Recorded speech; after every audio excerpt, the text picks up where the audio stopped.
বাংলা সাহিত্যে বেশ কিছু এইরকম ছোট গল্প বা উপন্যাস বা এমন কিছু সাহিত্য রয়েছে যেগুলি পাঠ করার মাধ্যমে আমাদের মনের মধ্যে একটা অব্যক্ত যন্ত্রণার সৃষ্টি হয়।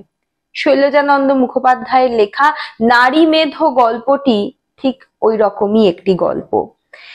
যে সময়টায় বাংলা সাহিত্য প্রথমবার বাস্তবতার যুগে পদার্পণ করছিল, যে সময়টায় কল্লোল যুগের মতো এরকম একটা গাল ভরা নাম আমরা শুনতে পারছিলাম, আর যে সময় চাকুরিজীবী কলকাতার উত্থান ঘটছিল, ঠিক সেই সময়কালটাতেই নারী মেধ নামক গল্পটি রচিত হচ্ছে। 1334 বঙ্গাব্দে ভারতবর্ষ পত্রিকার আষাঢ় মাসের যে সংখ্যা, তাতে প্রকাশ পাচ্ছে এই বিখ্যাত গল্পটি। সাহিত্যের পথের আজকের পর্বে আমাদের আলোচ্য বিষয় এই নারী মেধ নামক গল্পটি। আলোচনা করার সময় বা এই বিষয়টি নিয়ে পড়তে পড়তে একটি জিনিস আমার মাথায় এলো, সেটি হলো যে প্রায় 100 বছর আগে লেখা এই যে গল্পটি, তার যে প্রেক্ষিত, তার সঙ্গে আজকের দিনের আমাদের সমাজও কতখানি মিলে যাচ্ছে। দিনে দাঁড়িয়েও আমরা বুঝতে পারছি না যে নিঃসহায় নারী আর ক্ষুধার্ত জানোয়ারের এই যে অবস্থান সমাজে আজও চলে আসছে, এর শেষ কোথায়। যাই হোক, উৎসবে ফেরার মতো গল্পে ফেরা যাক। এই গল্পটির নাম নারী মেধ। প্রকাশকাল আগেই বলে দিলাম। গল্পের লেখক প্রখ্যাত শৈলজানন্দ মুখোপাধ্যায়, যিনি বাংলা ছোট গল্পের অন্যতম একজন পুরোধা। তাকে কল্লোল গোষ্ঠীর একজন বলা হলেও কথাটি কিন্তু সম্পূর্ণ সঠিক নয়, কারণ তার ছোট গল্পে দারিদ্র্যের আস্ফালন, বাস্তবতার বাড়াবাড়ি আর লালসার অসংযম নেই। পাঠককে চমকে দেওয়ার সাহিত্য সৃষ্টিতে তিনি কিন্তু কোনোদিনই বিশ্বাস করতেন না, তাই তার গল্পে প্রবল বাস্তবতা থাকলেও প্রবলতা নেই। লেখক কয়লাকুঠির পটভূমিতে লেখা ছোট গল্প নিয়েই সাহিত্য ক্ষেত্রে প্রবেশ করেন, এবং আলোচ্য আমাদের আজকের নারী মেধ গল্পটিও কিন্তু এই কয়লাকুঠির গল্পই আমরা বলতে পারি, কারণ কয়লাকুঠির যে দৃশ্যপট তার উপরেই রচিত হয়েছে।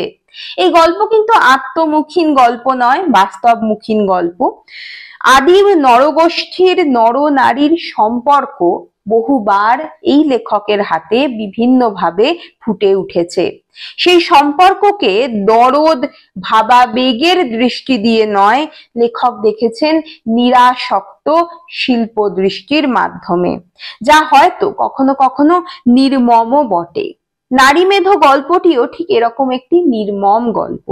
পুরুষ শাসিত সমাজে চিরকালীন যে নারী নির্যাতনের অন্ধকার ক্ষোভ আজকেও বেঁচে রয়েছে, সেটিকেই আসক্তিহীন দৃষ্টি দিয়ে লেখক আমাদের সামনে তুলে ধরে দেখান যে সমাজের সেই অন্ধকারের কয়লা খনির গর্ত, যা কিনা আমাদের গায়ে কাঁটা দেওয়ার মতোই সত্যি।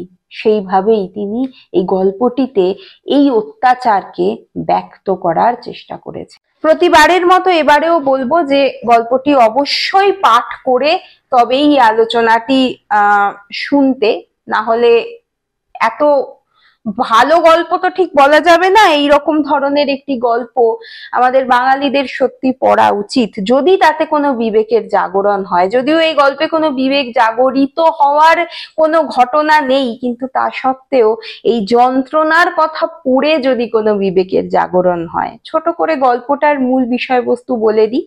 মূল বিষয়বস্তু অনুযায়ী আমরা দেখতে পাই প্রথমেই শুরু হয় একজন গুরু মায়ের প্রসঙ্গ। যে গুরু মা একটি অঞ্চলে তার যে শিষ্য, সেই শিষ্য এবং শিষ্য পত্নীর বাড়িতে আসেন তার ছোট ছেলে এবং একটি মেয়েকে সঙ্গে নিয়ে। ওই মেয়েটিকে নিয়েই পুরো গল্পটা। দেখা যায় যে যার বাড়িতে তিনি আসেন সেই শিষ্যের নাম পরাশর এবং তার যে স্ত্রী তার নাম নয়নতারা, এবং তাদের সংসারে আরো দুটি প্রাণী বাস করে, একজন পঞ্চু আরেকজন তার স্ত্রী মায়া। এই সংসারে নয়নতারার কথাই শেষ কথা, সে যা বলে তাই হয়। এবং নয়নতারার বন্ধ্যত্ব তার জীবনে একটি অভিশাপ বলে সে মনে করে, এবং সে ভয় পায় যে তার প্রিয় ভাই, সেই ভাইয়েরও জীবনে এটি অভিশাপ না হয়ে দাঁড়ায়। যদিও ভাইয়ের তাতে খুব একটা কিছু এসে যায় না, যার এসে যায় তার স্ত্রী মায়ার উপর নানা রকম ভাবে অত্যাচার এই নয়নতারা করত। আবার মায়ার সঙ্গী হিসেবে আবার আনা হয় তার বাড়িতে এই ছবি নামক মেয়েটিকে, যাকে এই গুরুমা রেখে দিয়ে চলে যান। এবার শুরু হয় আসল গল্প। সেই ছবিকে রেখে যাওয়ার পর পঞ্চুর মধ্যে একটা অদ্ভুত পরিবর্তন লক্ষ্য করা যায়। হয়তো পরিবর্তন না, এটা তার স্বভাবত ভাবেই তার তার স্বভাবের বৈশিষ্ট্য। সে একদিন রাত্রিবেলায় ছবিকে ধর্ষণ করে, এবং এই ঘটনাটি বারংবার চলতেই থাকে। এবং ছবি যেহেতু তাদের বাড়িতে নেহাতি একজন কাজের লোক হিসেবে এসেছে, সেই জন্য সে কিছু বলতে পারে না। বলেও কোনো লাভ ছিল না, কারণ নয়নতারা তার ভাইকে সর্বশ্রেষ্ঠ বলে মনে করত। তার কোনো রকম অন্যায় অত্যাচারকে সে দেখতেই পেত না। এইভাবে চলতে চলতে একদিন ছবি অন্তঃসত্ত্বা হয়ে পড়ে, এবং সেটি সম্ভবত ছবির সঙ্গে সঙ্গে এই পঞ্চু নামক লোকটিও জানতে পারে। একদিন পঞ্চু ছবিকে বাড়ি দিয়ে আসার নাম করে তার গর্ভাবস্থায় থাকা সন্তানকে হত্যা করে, এবং তারপরে এই মেয়েটিরও মৃত্যু ঘটলে তাকে ওই কয়লার খাদানের মধ্যে ফেলে দিয়ে সে বাড়ি ফিরে আসে। বাড়ি ফিরে আসার পরে যখন তার দিদি জানতে পারে যে সে হয়তো এরকম কিছু ঘটিয়েছে, কারণ কানাকানি হয়েছিল, পুরো বিষয়টাকে গুজব মনে করে তাকে আবার বাড়িতে আশ্রয় দেয়। পঞ্চু নামক লোকটি বেঁচে যায়, এবং গল্পের শেষ অংশে লেখক বলেন যে এই মায়া, যে কিনা ভীষণ অসহায়তার মধ্যে তখনও তাদের বাড়িতে বসবাস করছে, সেই মায়া ভেবেছিল কিছু একটা ঘটবে, কিছু ঘটে না। পঞ্চু তার স্ত্রীকে বাড়ি ফিরে এসে জড়িয়ে একটু আদর করেন, একটু চুম্বন করে তারপর ঘুমিয়ে পড়ে। এতটাই গা শিরশিরে ভয়ঙ্কর বাস্তবতার কথা লেখক এই গল্পের মাধ্যমে ফুটিয়ে তুলেছেন। আমাদের একটা জিনিস মনে রাখতে হবে যে এই গল্প কোনো একজন নারীর হাহাকার নয়, এটি নারী জগতের যন্ত্রণার কাহিনী। যে কয়েকটি নারী চরিত্র এই গল্পে আছে, অর্থাৎ গুরুমা, নয়নতারা, ছবি ও মায়া, তার মধ্যে প্রচ্ছন্নভাবে দুটি ভাগ আমরা দেখতে পাই। গুরুমা ও নয়নতারা, একদিকে গুরুমা ও নয়নতারা, অপরদিকে ছবি ও মায়া। প্রথম ভাগে আমরা পুরুষ দুটির যে দুটি পুরুষ চরিত্র রয়েছে তাদেরও ইনক্লুড করতে পারি, তাদের যোগ করাতে পারি, কারণ এই দুই শ্রেণী নারী মেধ যজ্ঞের চালক এবং ধারক। গুরুমার শূদ্র বলে ছবিকে আলাদা করে দেখানো, চিন্তায় অপরের বাড়িতে অনায়াসে যে রেখে চলে যাওয়া, এই যে মানসিকতা, সেটা কিন্তু কম কিছু নয়। এর আরো 5 গুণ ওপরে রয়েছে নয়নতারা নামক চরিত্রটি, যারা পুরুষ সমাজের অবিচারকে প্রাধান্য দেয়, বন্ধ্যত্বকে অভিশাপ বলে মনে করে, বাড়ির শান্ত বউটিকে সদা সেবা দানকারিণী বলে মনে করে। এদের কাছে নারীর বৈশিষ্ট্য কেবল পুরুষের আড়ালে বেঁচে থাকা মাত্র, সমাজকে কলুষিত করবার প্রথম সারিতে অবস্থান করে। তাই এরা সমস্ত কিছু বুঝেও সমস্ত অন্যায়কে স্বীকার করে নিয়ে পঞ্চু সে ছেলেই নয় এরম কথা বলে তার ভাইয়ের কুকর্মকে ঢাকে, এবং ভীষণ ভীষণ অন্যায়কে গুজব তাহলে এরকম কথা বলে বিশ্বাস করে নেয়। এরা ঠিক ততটাই দোষী যতটা পঞ্চুর মতো লোকেরা দোষী। পঞ্চুর সত্যিই কোনো আলাদা বৈশিষ্ট্য হয় না, সে সমাজের একটা দগদগে ঘা মাত্র, বিষাক্ত ঘা।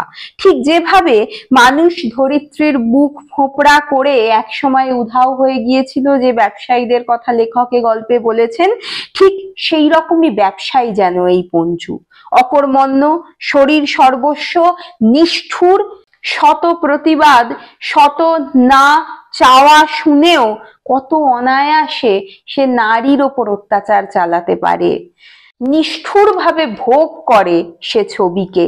তারপর তার গর্ভজাত শিশু ও তাকে হত্যা করে নিজের স্ত্রীকে জড়িয়ে ধরে চুম্বন খেতে পারে। পাঠকের মন ঘৃণায় কম্পিত হয়ে ওঠে এই চরিত্রের দিকে তাকালে। আর তার এই হেন পতনের কারণ কিন্তু তার দিদি, যার কাছে এই ভাই সন্তান সম এবং শিশু মাত্র। অপরদিকে এই পঞ্চুরি আরো এক পরিণত রূপ হলো তার স্বামী, অর্থাৎ নয়নতারার স্বামী পরাশর, পরাশর ঘোষা, যার ছবির প্রতি নিষ্পলক দৃষ্টি আমাদের পাঠকদের বুঝিয়ে দেয় যে সেও ওই একই পথের পথিক। আর অদ্ভুত ভাবে এই জাতীয় মানুষকেও, এই মানুষটিকেও আদরে প্রতিপালন করে ওই নয়নতারা। ছবি ও মায়া এই দুটি চরিত্র যেন একে অপরের প্রতিচ্ছবি। কেবল ছবি বিধবা, মায়া সধবা, কিন্তু দুজনের কপালের ফের একই রকম। মায়া এই সিঁদুরের জোরেই খানিকটা প্রাণটাকে নিয়ে বাঁচিয়ে রাখতে পেরেছে, ছবি পারেনি।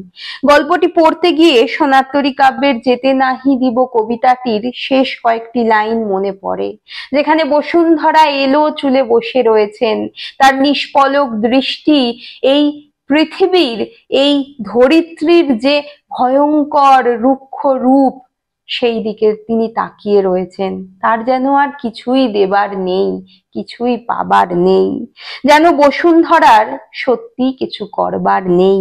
তার বুক থেকে সমস্ত সুধা উপড়ে নিচ্ছে মানুষের লোভ। তিনি ক্লান্ত। ছবি এই বসুন্ধরারই সন্তান, এই মায়েরই সন্তান। কেউ নেই যে তাকে নিরাপত্তা দেবে, কামনার আগ্রাসন থেকে বাঁচাবে। তাই সুন্দরী, কর্মঠ, স্নেহশীলা একাকী মেয়েকে বারবার লালসার যন্ত্রণা সহ্য করে যেতে হয়েছে। পঞ্চুর মতো পশু ক্ষতবিক্ষত করেছে তাকে। বন্ধু মায়াও একসময় ভুল বুঝেছে, ভিতর থেকে ভেঙে চুরে যাচ্ছিল ছবি। কিন্তু প্রকৃতির নিয়ম বড্ড করুণ, তাই তো অনাহুত অনাদরের সন্তানও মায়ের রূপ নিয়ে আসে। লেখক বলেন, ছবির রূপ যেন তার সর্বাঙ্গ দিয়া ফাটিয়া পড়ে। যৌবনের চটুলতা আর নাই, স্নিগ্ধ শান্ত অনবদ্য সৌন্দর্যে যেন তার সমস্ত দেহটিকে ধীরে ধীরে জড়াইয়া ধরিয়াছে। রুক্ষ অত্যাচারিত মাটিতেও তো সুন্দর ফসল ফলে, সেই কথাই যেন লেখক বলার চেষ্টা করেছেন। এই রূপ কিন্তু মায়ার কাছে ধরা পড়েছিল, তার সঙ্গে সঙ্গে আরো একটি জিনিস ধরা পড়েছিল, সেটি হলো তার মুখের একটা দুঃখের ছায়া, তার মুখে একটা দুঃখের অন্ধকার ছিল। সেটা একমাত্র মায়া দেখতে পায়, কারণ সেও তো এই পথেরই পথিক। সে ছুটি চায় এই জীবন থেকে, ছবি ছুটি চায়, ছুটি চায় এই জীবন থেকে, পঞ্চুর থেকে, নয়নতারার থেকে, সর্বোপরি এই সমাজের কাছ থেকে। কিন্তু সে হয়তো বুঝতে পেরেছিল এই ছুটি চিরকালের, তাই সে মায়াকে অমন কথাও বলে গিয়েছিল। তাই বাড়ি পৌঁছানোর নাম করে পঞ্চু তার আর তাদের অনাগত অর্ধ নির্মিত সন্তানের প্রাণ নিয়ে নিলে লেখক বলেন, মৃত্যুর পর ছবির মুখের ওপর কেমন নিষ্কৃতির প্রশান্ত ছায়া ছিল। অভাগী জীবনে যা বুঝতে পারেনি, মরণে হয়তো বুঝেছে। আমরাও এই মরণে পুরুষতন্ত্রের লালায়িত জিহ্বাকে বুঝেছি। এও বুঝেছি পঞ্চু, পরাশর, কোঁড়াদের ছেলে, এমনকি ডাক্তারও সমপর্যায়ে ভুক্ত, যারা এমন ভয়ানক কাণ্ড ঘটিয়ে টাকা নিয়ে মুখ বন্ধ করে থাকে এবং অনায়াসে বলে এবং শোনে, মেয়েটার চেহারা ছিল খাসা নাকি বলো ডাক্তার, কিন্তু অমনই হয়, ওসব বজ্জাত মেয়ের শেষকালটায় ঠিক অমনি মাঠে ঘাটে প্রাণটা হারায়।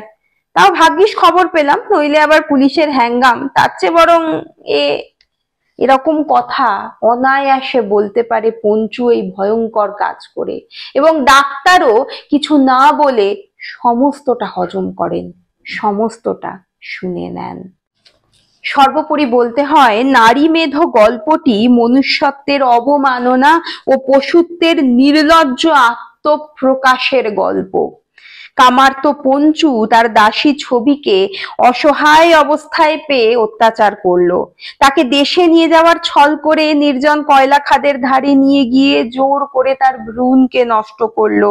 তাকে মাঠের মাঝখানে ফেলে দিয়ে চলে এলো। সেই রুক্ষ নির্জন মাঠের মাঝে তৃষ্ণার্ত ছবি ছটফট করতে করতে মারা গেল। তখন সে প্রকাশ করলো যে তার সঙ্গে কে খারাপ করেছে, কিন্তু তা সত্ত্বেও তার কোনো বিচার হলো না। তারপর পঞ্চু আর তার দলবল এসে ছবির লাশ টেনে হিঁচড়ে নিয়ে গিয়ে ফেলে দিল খাদানের মধ্যে। এই গল্প পড়ে দরদি পাঠকও শিউরে ওঠেন, মুখ ঢাকেন আর বিস্ময়ে ভাবেন শৈলজানন্দ কোন আশ্চর্য নিরাসক্তিতে ও নির্মম নৈপুণ্যে জীবনের এই কঠোর ভয়ালো ছবি আঁকতে পারেন। লেখকের এই নিরাসক্ত ভঙ্গি এই গল্পের মূল শিল্পরূপ। তার সঙ্গে খানিক জায়গায় যে প্রকৃতিবাদ বা যথাস্থিতবাদের প্রভাব আমরা দেখি বাংলা সাহিত্যে এই রকম ভাবে প্রয়োগ ওই সময় দাঁড়িয়ে, তা আমাদের অবাক করে যায়। ঠিক যেখানটায় ছবির সন্তানের মৃত্যু ঘটেছে, তার চেহারা এবং তারপর ছবির মৃত্যু ঘটার পরে তাকে কিভাবে সৎকার করানো হচ্ছে, এই পুরো বিষয়ের যে বর্ণনা সত্যি খুব ভয়ঙ্কর। সব মিলিয়ে বুঝি এই যজ্ঞ চিরকাল চলছে, এর আগুন নেববার নয়। অশ্বমেধের দোষহীন নিরাপরাধ ঘোড়াকে আশ্রয়হীন করে যেমন অন্যের হাতে বলিদান করা হতো ও রাজনৈতিক শক্তির আস্ফালন চলতো, এই অবস্থাও একই রকম। দোষ ভুলহীন নারীর হত্যার যজ্ঞের আগুন আজকেও নিভছে না, আর পুরুষোচিত শক্তির আস্ফালনেরও কোনো শেষ নেই। আগে অশ্বমেধের যজ্ঞ সম্পাদনকারীকে চক্রবর্তী সম্রাট বলা হতো। এই যজ্ঞকারীকেও কোনো বিজয় তিলক পরানো হয় কিনা আমি জানি না, তবে বিচারহীন শাস্তিহীন ভাবে মুক্ত এবং নির্লজ্জ ভাবে এরা আজকেও আমাদের সমাজে বিচরণ করে। এর সত্যি কোনো শেষ নেই। নারী মেধো নাম এই জন্যেই এতখানি সার্থক। আশা করি এই গল্পটির খানিক আলোচনা আমি করতে পারলাম। এই গল্পের আলোচনা করবার মতো শক্তি সত্যি আমাদের নেই, তাও যেহেতু সিলেবাসে আছে তাই পড়তে হয়। যদি ভালো লাগে অবশ্যই কমেন্ট করে জানাবেন। আর ছোট গল্পের আরো অনেক আলোচনা আমার চ্যানেলে রয়েছে, প্লেলিস্ট দেখে নিতে পারেন। আর যদি সত্যিই ভালো লাগে কমেন্ট করে জানিয়ে একটা লাইক করে যাবেন, আর উৎসাহিত করতে সাবস্ক্রাইব করতে ভুলবেন না। আজকে এই পর্যন্তই, ধন্যবাদ।